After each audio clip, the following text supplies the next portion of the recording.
മുൻപത്തെ വഖഫ് ബോർഡിന്റെ പ്രവർത്തനം മരവിപ്പിച്ചത് വഖഫ് ബോർഡിന്റെ സംസ്ഥാനത്തെ പ്രവർത്തനം മരവിപ്പിച്ചതുമായി ബന്ധപ്പെട്ടുള്ള ഹൈക്കോടതി ഉത്തരവിന് സുപ്രീം കോടതിയിലേക്ക് ഇപ്പോൾ വഖഫ് ബോർഡ് പോയതുമായി ബന്ധപ്പെട്ടപ്പോൾ തടസ്സ ഹർജിയുമായിട്ട് ശ്രീ സ്റ്റാലിൻ ദേവൻ അതുപോലെ തന്നെ അഡ്വക്കേറ്റ് ഷോൺ ജോർജ് ഇവർ തടസ്സ ഹർജി നൽകിയിട്ടുണ്ട്. ഇപ്പോൾ നമ്മളോടൊപ്പം അഡ്വക്കേറ്റ് ഷോൺ ജോർജ് ചേരുന്നുണ്ട്. ഈ വിഷയവുമായി ബന്ധപ്പെട്ട് ഫോണിൽ അദ്ദേഹം ചേരുന്നുണ്ട്.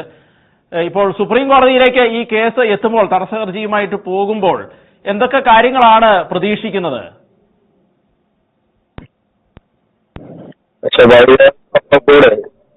അവരെ പിരിച്ചുവിട്ടതിന് അല്ലെങ്കിൽ അവരെ ചെയ്തതിനെ സംബന്ധിച്ച് എതിർവാദങ്ങളാണ് അപ്പീൽ വഴി ഉന്നയിക്കാൻ പോകുന്നത്. സ്വാഭാവികമായിട്ടും നമ്മളിവിടെ ഉന്നയിച്ച കാര്യങ്ങൾ ഒരു കേന്ദ്ര നിയമത്തിന് വിരുദ്ധമായി ഒരു ബോർഡ് രൂപീകരിക്കുകയും ആ ബോർഡ് എടുത്ത തീരുമാനങ്ങൾ നിലനിൽക്കുകയും ചെയ്യുന്ന സാഹചര്യമാണ് ഇപ്പോൾ കേരളത്തിലുള്ളത്. അത് അംഗീകരിക്കാൻ കഴിയുന്ന കാര്യങ്ങളല്ല എന്നുള്ളതാണ് നമ്മളത് പറഞ്ഞിട്ടുള്ളത്.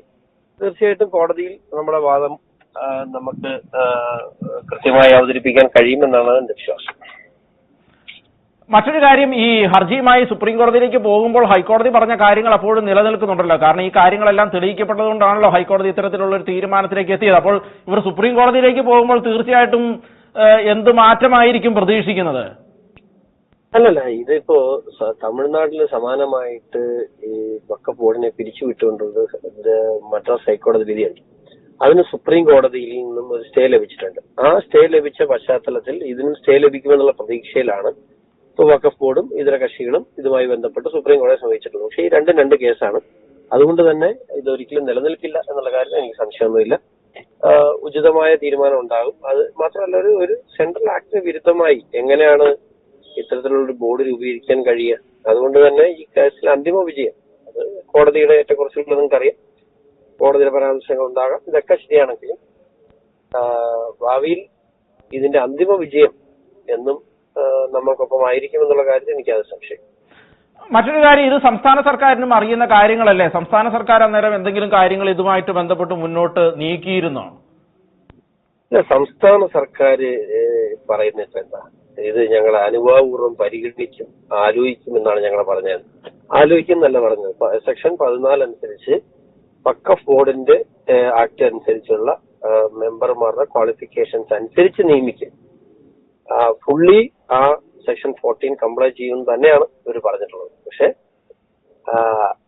ജനങ്ങളെ കബളിപ്പിക്കാൻ, പ്രത്യേകിച്ച് മുസ്ലിം സമുദായത്തിനിടയിൽ ഇതുകൊണ്ട് ഏതൊരു വികാരം ഉണ്ടാവും, അല്ലെങ്കിൽ ഈ പേരിൽ വീണ്ടും BJPക്കെതിരെ ഒരു കൺസോൾട്ടേഷൻ, സമുദായപരമായ ഒരു കൺസോൾട്ടേഷൻ ഉണ്ടാക്കുക, ഇതൊക്കെയാണ് മുസ്ലിം ലീഗും ഇപ്പോ CPM-ഉം ലക്ഷ്യം വെക്കുന്നത്.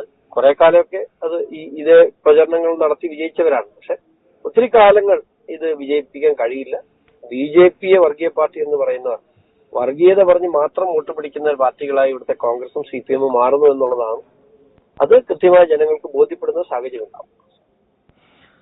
മറ്റൊരു അവസാനമായി ഒരു ചോദ്യം കൂടിയുള്ളത്, ഇപ്പോൾ ഈ കമ്മ്യൂണിസ്റ്റ് ഇടതുപക്ഷ പ്രസ്ഥാനത്തിന്റെ നിയമനമാണ് വഖഫ് ബോർഡിൽ ഈ രീതിയിൽ നടത്തിയത്. ഇപ്പോൾ ഈ കോൺഗ്രസ് ലീഗും കൂടെ ചേർന്നുള്ള ഒരു വഖഫ് ബോർഡിലേക്ക് പുതിയ നിയമനങ്ങൾ വരുന്നതിനെ അടക്കം കേന്ദ്ര സർക്കാരിനോട് അനുരൂപമായി പ്രവർത്തിക്കുന്നു എന്ന് പറഞ്ഞ് ഇപ്പോൾ തന്നെ ഇടതുപക്ഷം വിമർശനം ഉന്നയിക്കുന്നുണ്ട്. അപ്പോൾ കോൺഗ്രസ് അതുമല്ലെങ്കിൽ ലീഗ് അടക്കമുള്ള ഈ കക്ഷികൾ പുതിയൊരു വഖഫ് ബോർഡിനെ നിയമിച്ചാൽ തന്നെ ഇതിനും അപ്പുറത്ത് സുതാര്യമായിട്ടുള്ള വ്യക്തമായിട്ടുള്ള ഒരു ബോർഡ് ഉണ്ടാകും എന്ന് പ്രതീക്ഷിക്കാമോ? അതൊരിക്കലും സ്വാഭാവികമായിട്ട് നിയമ സംവിധാനങ്ങളും കോടതിയൊക്കെ ഇവിടെ ഉണ്ട് എന്ന് തന്നെ പ്രതീക്ഷയുള്ളൂ. അല്ലാതെ കോൺഗ്രസ് നിയമിക്കുന്ന ഒരു ബോർഡിൽ നിന്നും ഇവിടെ നീതി ഉണ്ടാകുമെന്നൊന്നും ഞാൻ പ്രതീക്ഷിക്കുന്നില്ല. പക്ഷെ ഒരു നിയമമുള്ളെങ്കിൽ ആ നിയമം പാലിക്കാൻ എല്ലാ ഗവൺമെന്റും തയ്യാറാകണം. കേന്ദ്ര പാസ്സാക്കുന്ന നിയമങ്ങളോട് പുറഞ്ഞിരി നിൽക്കുക, അതിനെതിരെ പ്രമേയം പാസ്സാക്കുക, രാജ്യവിരുദ്ധ ശക്തികൾക്ക് കൊടപിടിക്കുക, ഇത് കുറെ കാലമായി തുടങ്ങിയിട്ട് ഇതിനൊരു അന്ത്യം വേണം. അത്രയുള്ളൂ നമ്മൾ ആഗ്രഹിച്ചുള്ളൂ. അല്ലാതെ ഇവര് നന്നാവുമെന്ന് വിചാരിച്ചുകൊണ്ട് കോടതി കൊണ്ട് കേസ് കൊടുത്ത ആളല്ല. ഇവര് നന്നാവുമെന്ന് എനിക്കെല്ലാം ബോധ്യമുണ്ട്. പക്ഷെ നിയമങ്ങൾ അനുസരിപ്പിക്കണമല്ലോ, അതാണ്. അത്രേ ഉള്ളൂ. ഓക്കെ, വളരെ നന്ദി അങ്ങ് ഈ വിഷയവുമായി ബന്ധപ്പെട്ട് ഞങ്ങളോട് സംസാരിച്ചത്. അഡ്വക്കേറ്റ് ഷോൺ ജോർജ് ആണ് നമ്മളോട് ഈ വിഷയവുമായി ബന്ധപ്പെട്ട് സംസാരിച്ചത്. ഷോൺ ജോർജ് ഇപ്പോൾ സുപ്രീം കോടതിയിൽ തടസ്സ ഹർജി നൽകിയിരിക്കുകയാണ് മുൻപ് വിഷയവുമായി ബന്ധപ്പെട്ട്.